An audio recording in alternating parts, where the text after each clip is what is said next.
You may remember a prosecutor who was fired by Joe Biden in Ukraine. Well, now he's telling his story, and it's pretty incredible. Plus, the president was on the record as saying he never tried to influence Merrick Garland. Well, there's contradictions to that story as well. And there's one other issue, a statute of limitations that may have run out when it relates to all of the money coming in from China. It's Verdict with Senator Ted Cruz.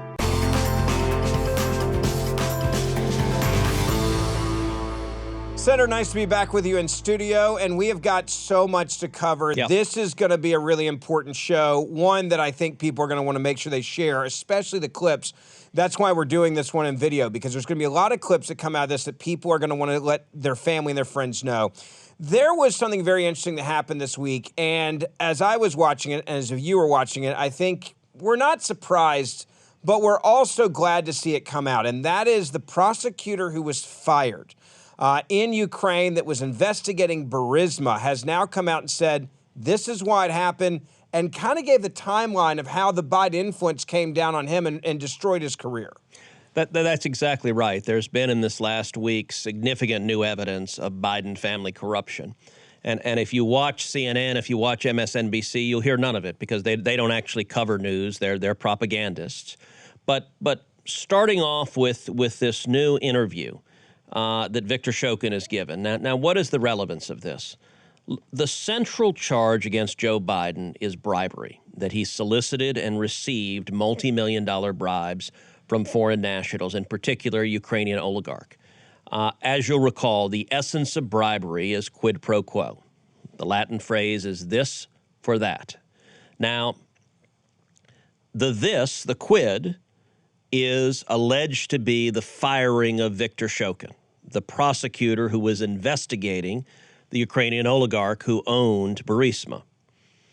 The quo was allegedly millions of dollars that Ukrainian oligarch paid both Joe Biden and Hunter Biden. We know that he paid $1 million a year, $83,000 a month to Hunter Biden to be on the board. And to be clear, that was just part of funneling that money. They knew they couldn't send a whole check for the full amount. They had to make it look legitimate, and they said, okay, we'll put you on the board, in essence, and we'll funnel it to you over an extended period of time, and so that it won't look like we just flat out handed you $5 million. Right. And the allegation in the FD 1023, which is the report from the confidential human source that came into the FBI, is that the oligarch paid Hunter $5 million and the oligarch paid Joe $5 million and funneled it through multiple different sources. But to assess whether Biden is guilty of bribery, you got to prove quid pro quo. Now, the quid part of it, that Biden is responsible for firing Shokin, that's undisputed. And let's go back to, because Biden has bragged on air about getting Shokin fired. Here, take a listen.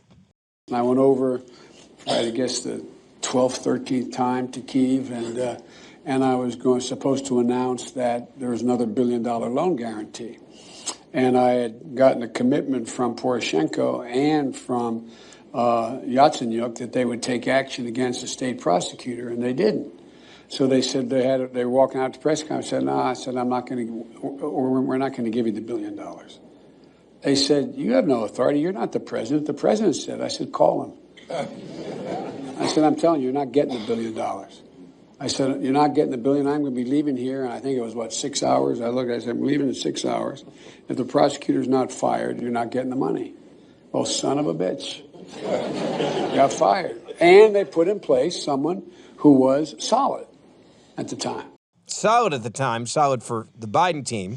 So the Biden White House's defense to this is they say, well, the prosecutor, Victor Shokin, he was fired because he wasn't tough enough on Burisma and the Ukrainian oligarch. That's their claim, that they were really seeking rule of law. Now, mind you, the FD 1023 says that the Ukrainian oligarch specifically said, get this guy fired. The reason we hired Hunter Biden was to get this guy fired. But what is new now is that Shokin has come and done an exclusive interview with Fox News, and what he says is really striking because it is directly contrary to what Joe Biden and the Biden White House has said. Here, listen to the first part of that interview. Not only the position of President Poroshenko, the office of President Poroshenko was humiliated, but the entire country of the Ukraine was humiliated. And I developed a very firm understanding of the fact that the vice president was only acting in his own interests. He, generally speaking, handled Ukraine like it was his own backyard. He would put people that were suitable for him, he would arrange for them to be put in certain positions. Somebody said the other day, by the way, and I thought this was a very interesting point, the $1 billion loan guarantee, if that would not have gone through in Ukraine, they said that was like almost $1 trillion in America. The amount of money that massive amount of money in Ukraine. In Ukraine. I mean, $1 billion could have wrecked parts of their economy if we wouldn't have fulfilled that promise. And that's putting a gun to the head of that country saying, I'm getting on a plane. And I think sometimes people hear $1 billion, they think, oh, that's not that much money. I know people in America that are billionaires. This amount of money in Ukraine was enough to destroy things in their economy. Well, and look, what Shokin is saying there, that Biden treated Ukraine like his own personal playground, like he put people in place where he could control them. You know, the clip we just played a second ago of Biden bragging that he said it was his 11th or 12th time going there, all right, that is bizarre. Why is a vice president going 11 or 12 times to Ukraine?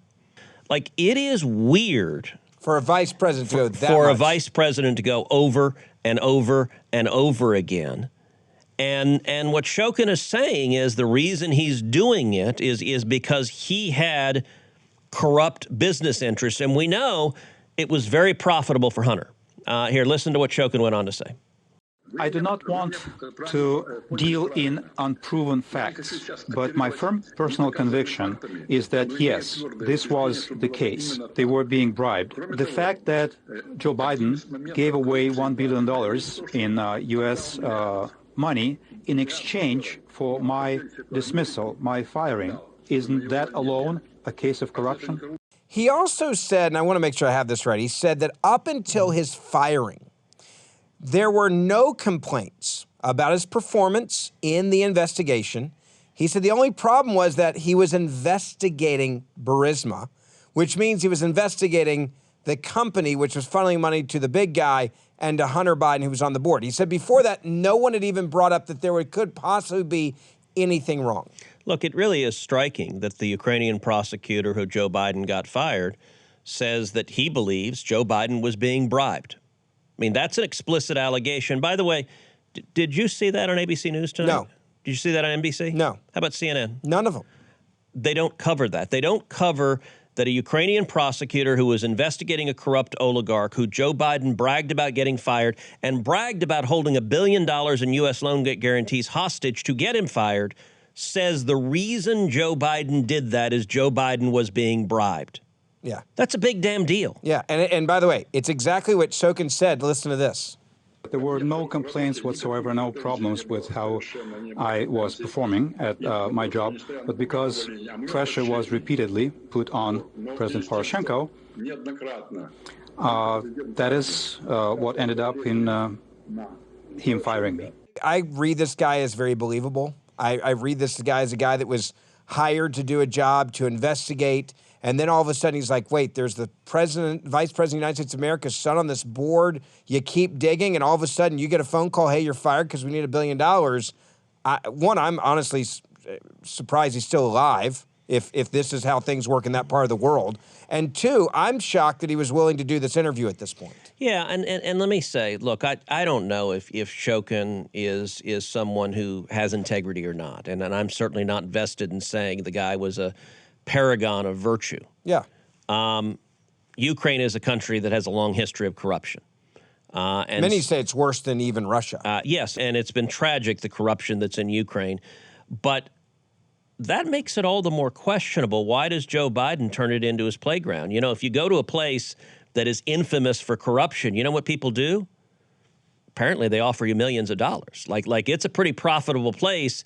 If you're a senior government official, you go there over and over and over again. And by the way, you bring $1 billion of U.S. taxpayer money with you. If you want to get corruption, having $1 billion in your pocket that doesn't happen to be yours, but you can choose to give it or not, is an awfully good way to attract a ton of interest.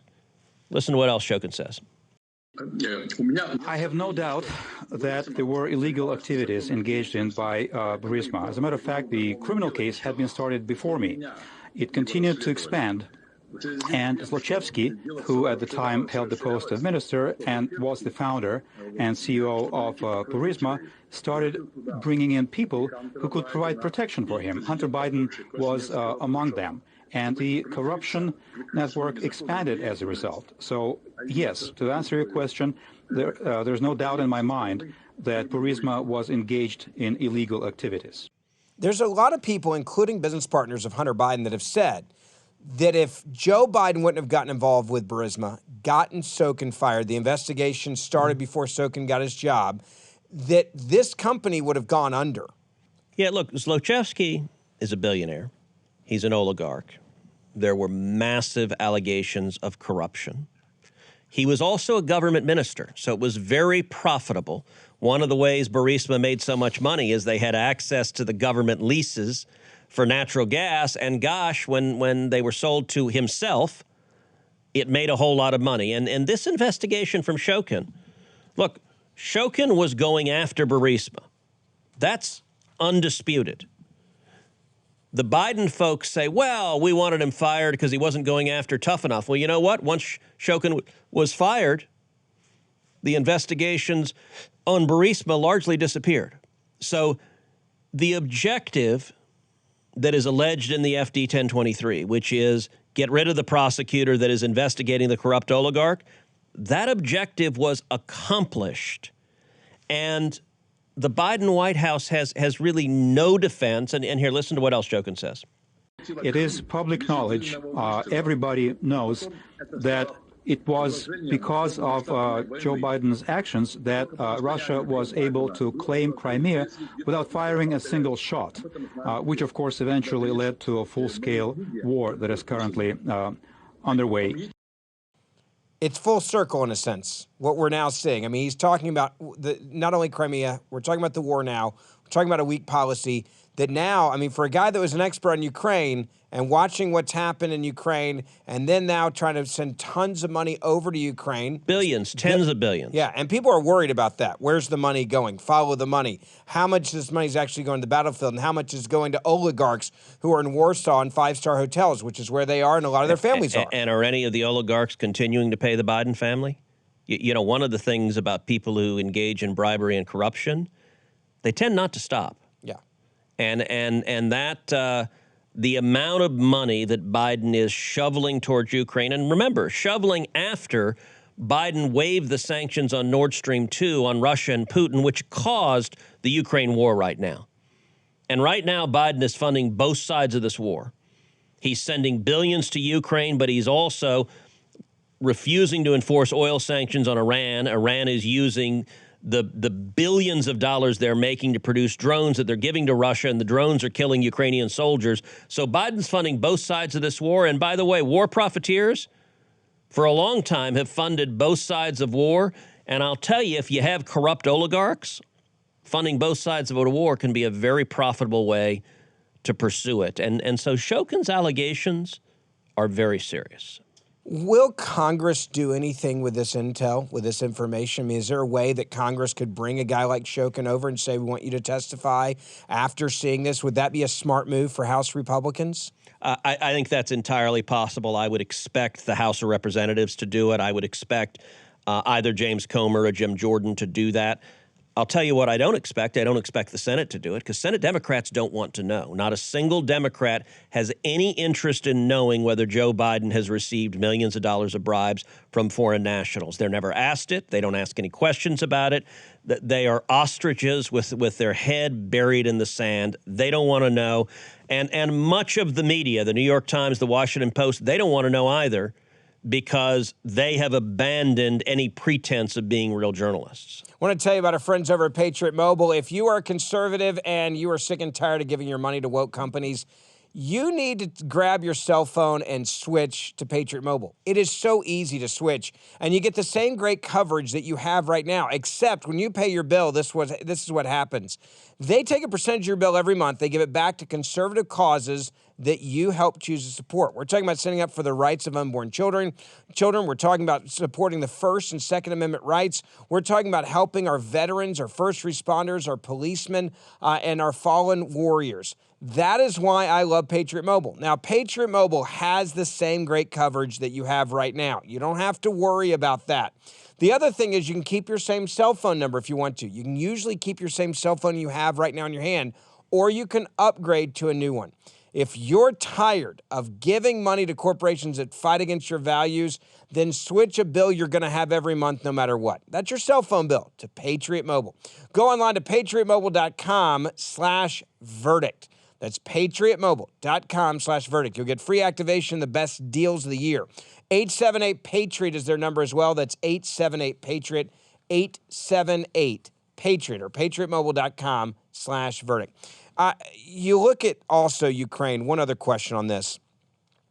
Statute of limitations seem to be part of the play of Weiss, and we're going to deal with that with China in a little bit. But you look at Ukraine now, it's like we're finding out everything, or maybe we're confirming it, right? We've known about a lot of these accusations for a while. But Weiss and his team at the DOJ have done one hell of a job of making sure, oh, yeah, that's too far in the past. We can't even look into it if we wanted to. What a great alibi. Well, we know from the IRS whistleblowers that the Biden DOJ forbade any investigation into Joe Biden, any questions about the big guy, any questions about what he did, that was off limits. So no wonder the investigation doesn't cover whether Joe Biden has received bribes. The Biden DOJ ordered the investigators, you're not allowed to inquire whether Joe Biden received bribes. And I got to say it's effective because they still haven't even begun to examine it in any serious way. There's a second part of this story, obviously, just with the Bidens, and there is now Biden staffers. I'm reading this because I want to make sure I get it right. Biden staffers, we now have confirmation, and this would be contradicting what the Biden White House has said and what Joe Biden has said. They met with special counsel Jack Smith's aides just weeks before Trump was indicted. Jack Smith, special counsel that brought the charges against President Trump for allegedly mishandling classified documents. There's a guy by the name of Jay Bratt who joined the special counsel team in November of 2022. He took a meeting in the White House on March the 31st of 2023 with Caroline Sabat, the deputy chief of staff for the White House counsel's office. Now, this is proven through White House visitor logs. They were joined in a 10 a.m. meeting, we're being told now, by an FBI agent in the Washington field office. This is 9 weeks after meeting on June 8th, Trump was indicted by Smith's office. Interestingly enough, here is what Biden had to say on the exact day of Trump indictment about saying, I've stayed out of this. Clearly, the White House logs, these meetings prove that's a lie. Look. You notice I have never once, not one single time, suggested to the Justice Department what they should do or not do relative to bringing a charge or not bringing a charge. I'm honest. He's not honest. Okay, that is a flat-out lie. He says he's never once suggested to the Justice Department what they should do or not do regarding Trump. That was in June. Let me read you a quote from the New York Times, hardly a right-wing source, on April 2nd, 2022. Quote, and while the president has never communicated his frustrations directly to Mr. Garland, he has said privately that he wanted Mr. Garland to act less like a ponderous judge and more like a prosecutor who is willing to take decisive action over the events of January 6th. Now, listen, this is reminiscent of England's King Henry II, who said about Thomas Becket, the Archbishop of Canterbury, in 1170, who will rid me of this troublesome cleric? Where he says it out loud, and promptly his knights went and murdered Becket. Well, in this instance, Biden's defense is, I didn't directly tell Merrick Garland what to do. I just said, gosh, who will rid me of this troublesome, ponderous judge and get him to act like a prosecutor and actually prosecute Trump? That's according to the New York Times. If the New York Times is telling the truth, then Joe Biden, in the clip you just played, was flat out lying. And then this breaking news. Look, the fact that Bratt, one of the senior lawyers in the special counsel's office, met with the White House counsel's office, not just the counsel's office, met with senior political leaders in the White House. It is difficult to overstate what a massive breach of protocol this is.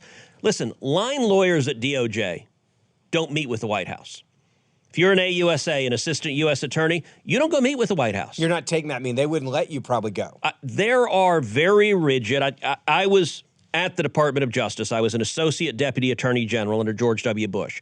There are strict rules that limit who from the Department of Justice can meet with the White House, and it is run through very narrowly circumscribed channels, precisely to avoid political interference with prosecution. So a line prosecutor would pretty much never meet with senior officials at the White House. Now, Brat's not just a line prosecutor. He is with the special counsel.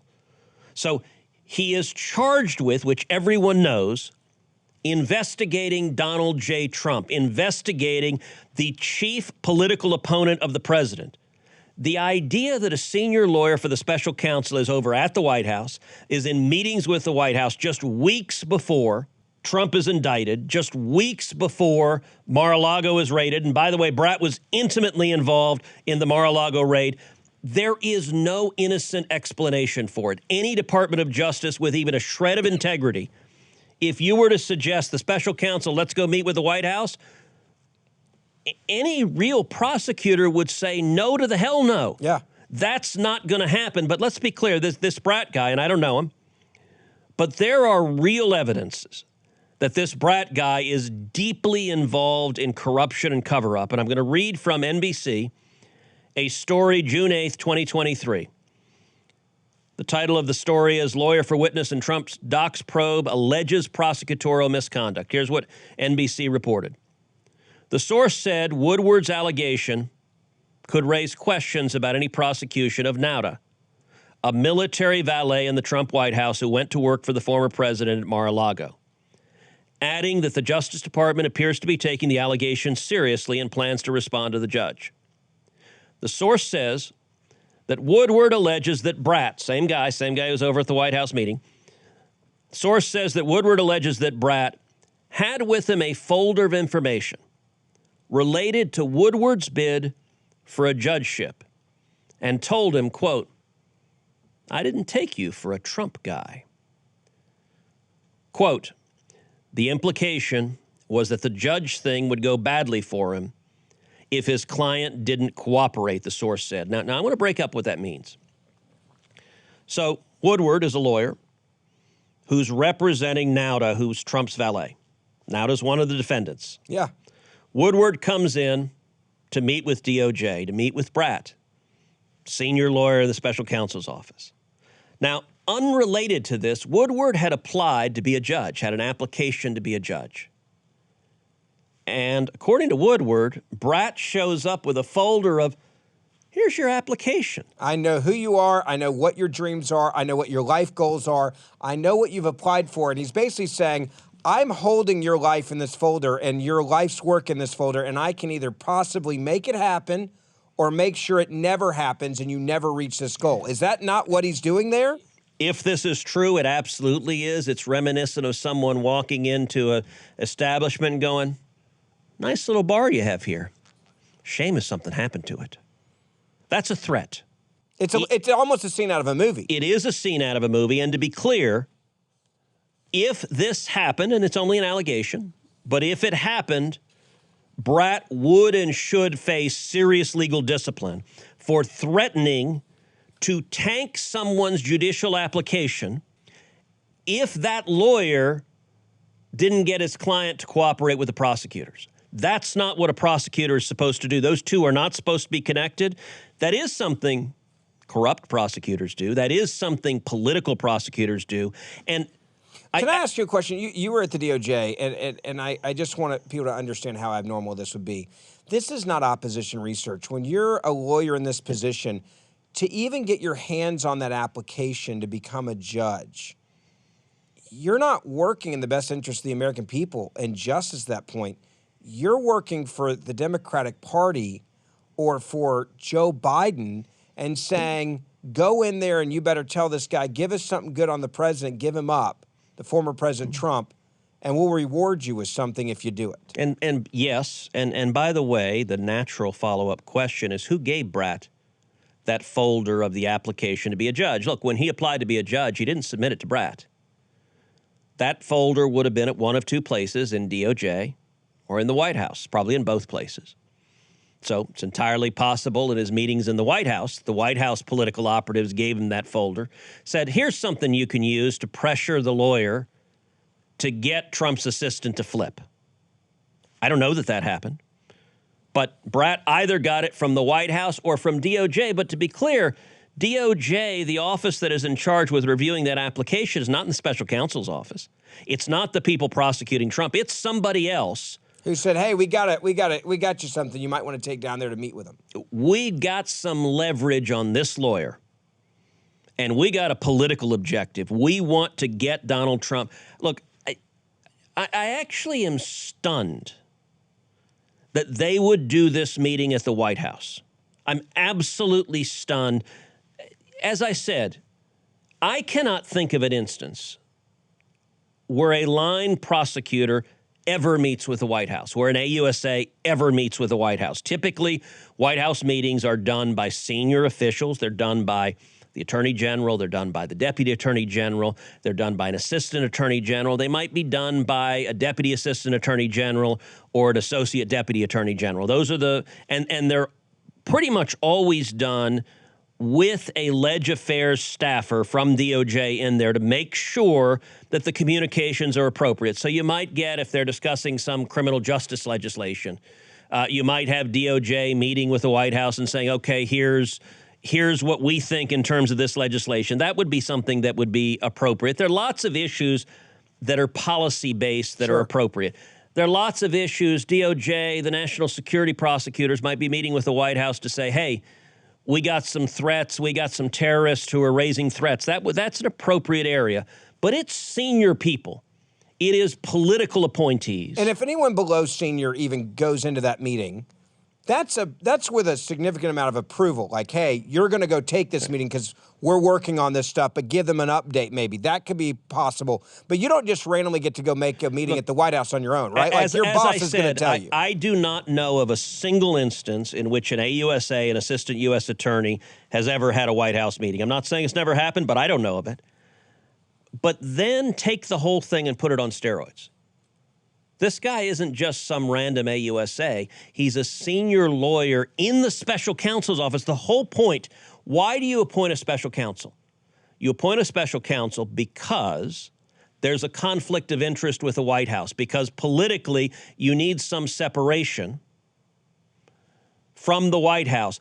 For a lawyer from the special counsel's office to go meet with the White House, no one has articulated an innocent explanation, and I don't think there can be one. This is corruption on its face, and apparently the meetings went well because, contrary to Joe Biden's lie that he's never told people what to do, right after the meeting, what did they do? They went and raided Mar-a-Lago. They went and indicted Donald Trump. They did exactly what the political operatives at the White House wanted to do, and I got to say, the corruption on the face of it would make the Ukrainians blush.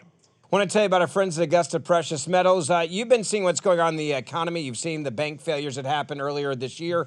You've also seen the interest rates that are now skyrocketing. House interest rates are at a 21-year high. So now people are saying, all right, especially if you're in retirement or close to retirement, how do I protect my hard-earned dollars, my assets? How do I make sure that I'm not losing money right now because there's no time to make up losses? Well, that is where my friends at Augusta Precious Metals come in. Augusta Precious Metals can sit down with you and talk to you about how to protect your retirement in this crazy economy with a gold IRA. I trust Augusta Precious Metals, and I can tell you this. They do two things that are really unique. One, they're going to send you the free investor's guide on gold. But number two, they do a face-to-face web conference to answer all of your questions about gold and how to protect your assets in an IRA. If you've never talked to them, you should call them, and they will do this conference with you for free. 877, the number 4, Gold IRA. That's 877. The number 4, Gold IRA, or online at AugustaPreciousMetals.com.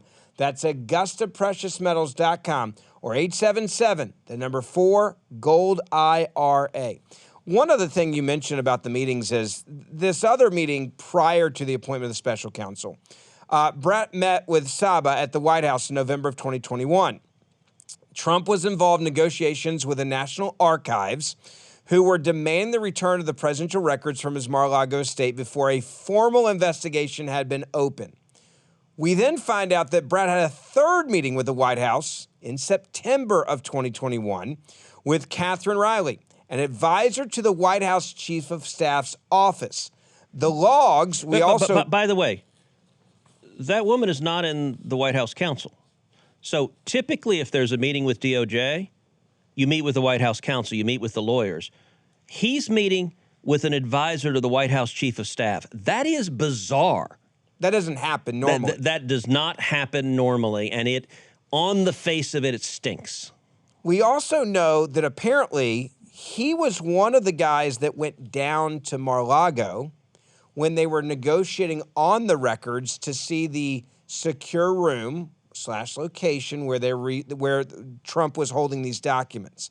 So how on earth, being this intertwined, could you possibly serve on a special prosecutor as part of that team, knowing that you were in all this before they'd even named him? Look, because I think this entire thing is a sham and I think it's corrupt. I think the Biden DOJ is corrupt. I think they targeted Donald Trump from the beginning. I think these indictments are corrupt. I think this was designed to defeat their political enemy and to abuse the administration of justice to do so. I think that these clowns have done massive damage to the integrity of the Department of Justice and the FBI. And as an alumnus of the Department of Justice, that saddens me profoundly. Listen, David Weiss, who is the fake special counsel. So Merrick Garland nominated the guy who is accused of participating in obstruction of justice, of blocking investigations into whether Joe Biden solicited and received bribes, has been now named the fake special counsel. The fake special counsel, the guy who Merrick Garland knows, and by the way, we talked about this in an earlier pod, it was illegal to name David Weiss as special counsel. Why? Because the DOJ guidelines say a special counsel must be someone from outside DOJ. Merrick Garland just ignored the law, said, nope, I got my guy. I know he'll do it right. Why? Because he's been doing it right. He's already been willing to engage in corruption. And remind people of this, if they miss our past podcasts. You said the problem is, the reason why Garland can get away with doing that is because if that protocol, that law is broken, who do you go to whistleblow that the law is being broken? Merrick Garland. Yeah, and the DOJ guidelines say that it's non-justiciable. In other words, that you can't challenge it in court. So he violated the law, but he knows that no one will force him to follow the law, and he knows the press will ignore the fact that it's illegal. Now, why is it that the DOJ guidelines say it should be someone from outside DOJ? Because you appoint a special counsel when there's a political conflict of interest. And let me tell you something David Weiss has done, which, again, nobody in the media has reported on. David Weiss, in the last 2 weeks, has given Hunter Biden and Joe Biden and the Chinese Communist Party a get-out-of-jail-free pass on the mountains of evidence of corruption concerning China. And I want to walk through this in some detail because nobody's reporting on it, and it's really important. Andy McCarthy at National Review has done a very good job of highlighting it, but almost nobody else is focused on it. All right, let's go back for a second to the WhatsApp text that Hunter Biden sent, and I want to read it again. The WhatsApp text said, quote, "I am sitting here with my father, and we would like to understand why the commitment has not been fulfilled. Tell the director that I would like to resolve this now before it gets out of hand, and now means tonight. And Z, if I get a call or a text from anyone involved in this other than you, Zhang, or the chairman, I will make certain that between the man sitting next to me and every person that he knows and my ability to forever hold a grudge, that you will regret not following my direction. I am sitting here waiting for the call with my father." That's 5 references to Papa Joe in one text. Now, that was a message that was sent to Henry Zhao. Who is Henry Zhao? Henry Zhao is the CCP-connected General Secretary of China's Harvest Fund, which was part owner, along with Hunter and others, of Bohai Harvest RST Partners. And by the way, Hunter appears to have transferred his 10% stake in that venture to Kevin Morris. Now, who is Kevin Morris? Kevin Morris is the Hollywood lawyer who paid Hunter's millions in delinquent taxes. Now, the Zhang that Hunter mentions appears to be CEFC Executive Director Zhang Jinjun, who is a CCP heavyweight who accompanied President Xi to a 2017 meeting with Vladimir Putin in Moscow as China sought a stake in Russia's state-owned energy giant Rosneft. So these are high-ranking Communist Party officials. Now, the chairman appears to refer to Yi Jingming, who is the CEFC chairman and a former Xi protege, who began his business relationship with Hunter in 2015, while Joe Biden was vice president. And Yi gifted Hunter. What do you think Yi gave Hunter? I know now only too much because we've covered this, but it's either got to either be A, a car, B, a diamond, or C, an airplane. Let's just go with that. All right, that's good. It's door number 2. This particular one, it's hard to keep correction. By the way, you forgot the watch. I forgot the watch. Yes, a nice watch, by the way. This is not the watch. So Yi gifted Hunter a 3.16 carat diamond worth $80,000 to seal the deal. Ben, you're a good-looking guy. You're a charming guy. Has anyone ever given you a 3-carat diamond? No. Why not? Probably because I'm not corrupt as hell, and probably because I don't take bribes. Well, and you also don't have the ability to deliver favors from the Vice President of the United States. If you were selling favors from Daddy, and Daddy happened to be Vice President and perfectly willing to give favors, then maybe you'd get 3-carat diamonds from senior communist officials. Side note, by the way, on the diamond thing, this is interesting to me. I had no idea. Apparently, about 15 years ago, I was told this from a diamond broker, a guy that's been doing this in New York City. He said, out of nowhere, China got into diamonds big time.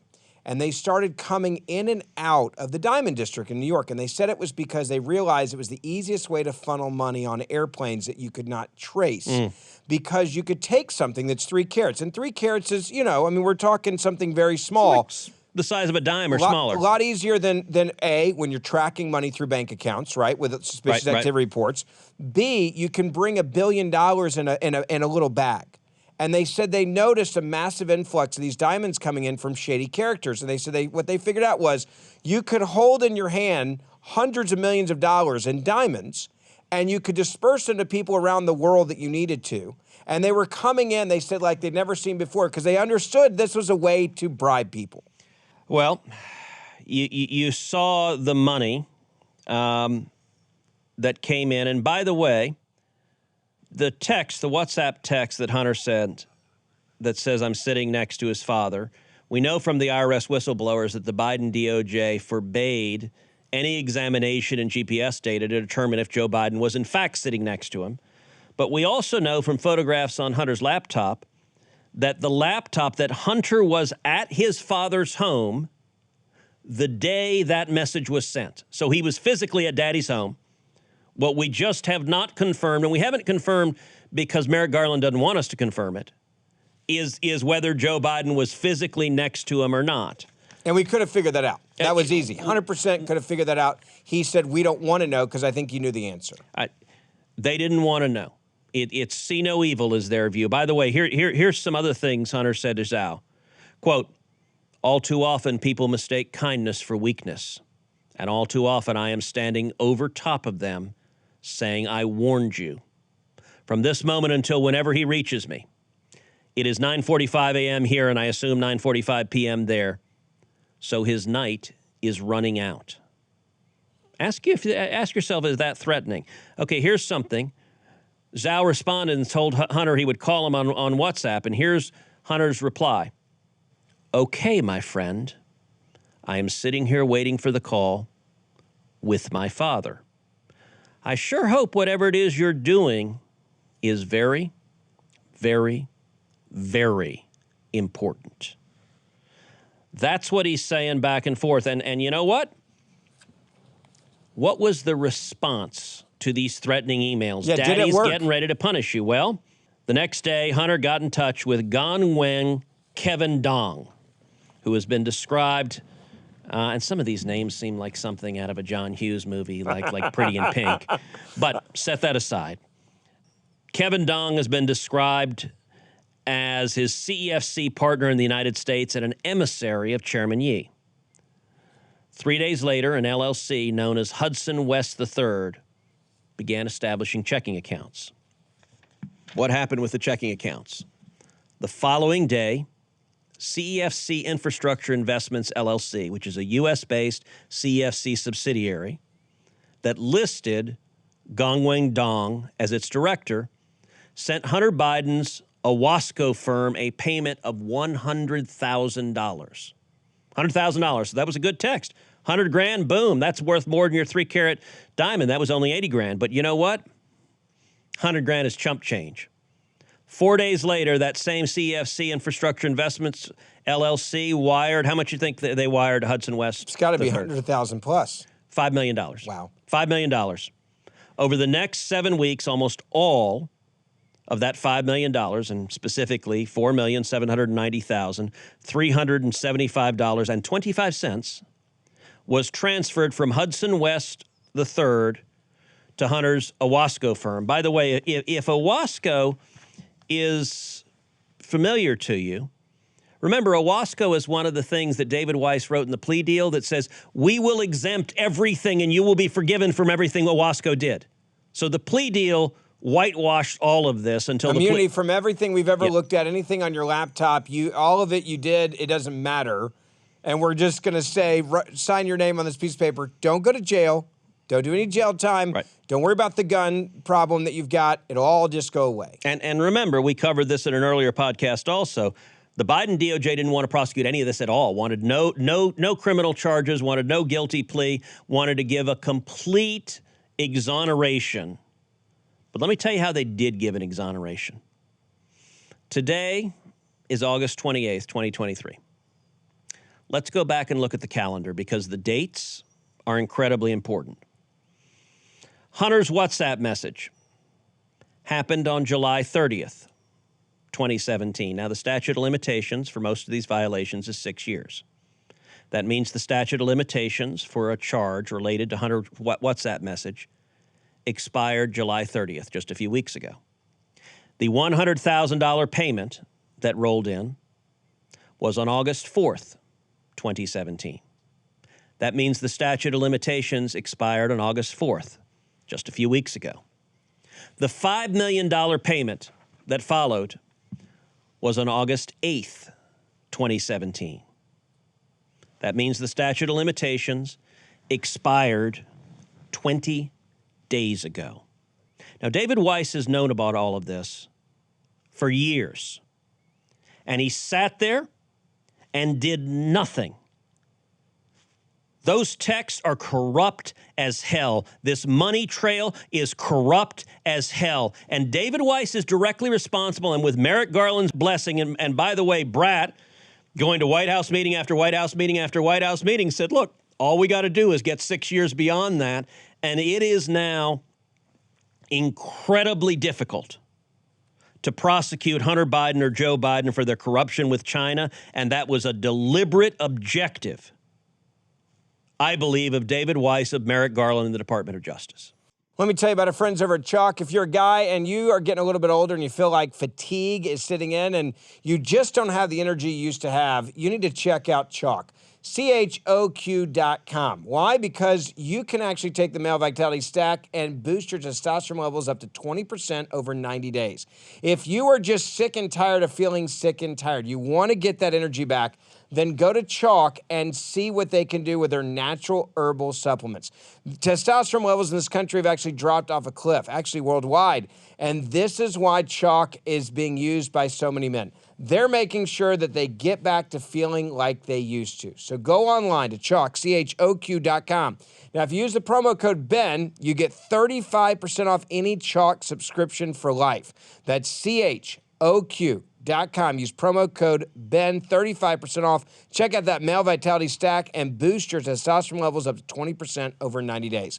Senator, what you just said a moment ago is obviously very depressing. because it feels like we're getting played in real time, and we're watching this happen in real time. And by the way, is anyone covering this? No one is. Jake Tapper. No. How come, Jake, you want to be a journalist, you pretend to be a journalist? How about on State of the Union on Sunday, you walk through that time frame, you walk through the WhatsApp, you walk through the $100,000 payment, you walk through the $5 million payment, and then you make clear that David Weiss just let the statute of limitations expire in the last few weeks. That would be CNN actually covering news, and the chances that Jake does that, I think, are 0.0%, because if you're the apologist for the regime, you don't cover facts that are problematic. You don't cover facts like senior lawyers for the special counsel are going to the White House over and over and over again in a way that is obviously corrupt. Last thing on this, and that is Jim Jordan and James Comey have both said that they are going to have more banking records come out. We're now, I think, north of 50 million that could have come into the Biden family, and we keep seeing the statute of limitations run out. If we find new money, is there anything that the House can do, or is this going to just straight up be an election year issue where you say, hey, if you want this guy who we know is corrupt, we can prove he's corrupt, who's been taking bribes, who has compromised at the highest levels of government from our adversaries, if you want to get him out of the White House, is that maybe the best case scenario at this point? So look, statutes of limitations don't apply to impeachment. So one remedy that remains there is impeaching Joe Biden for bribery. And if the House demonstrates evidence of bribery, the House should impeach him. And the Senate, if Senate Democrats had a shred of integrity, if it's proven that the President of the United States solicited and received millions of dollars of bribes from foreign nationals, he should be removed from office. Now, I'm not naive enough to think that there's even a single Democrat who cares. We could literally have video of Russian and Ukrainian oligarchs handing Joe Biden bags of cash or 3-carat diamonds or sports cars or watches. And that would not be enough to move a single Democrat vote. But impeachment is one remedy that's unquestionably there. In terms of criminal prosecution, listen, at some level it doesn't matter because Merrick Garland, I think, will never, ever, ever prosecute Joe Biden for the corruption that right now the evidence is really growing and growing on a daily basis. Merrick Garland sent his own integrity up the river. And it's sad because the guy used to be a respected federal judge, and he's going to go down in history, I believe, as the most partisan attorney general in U.S. history.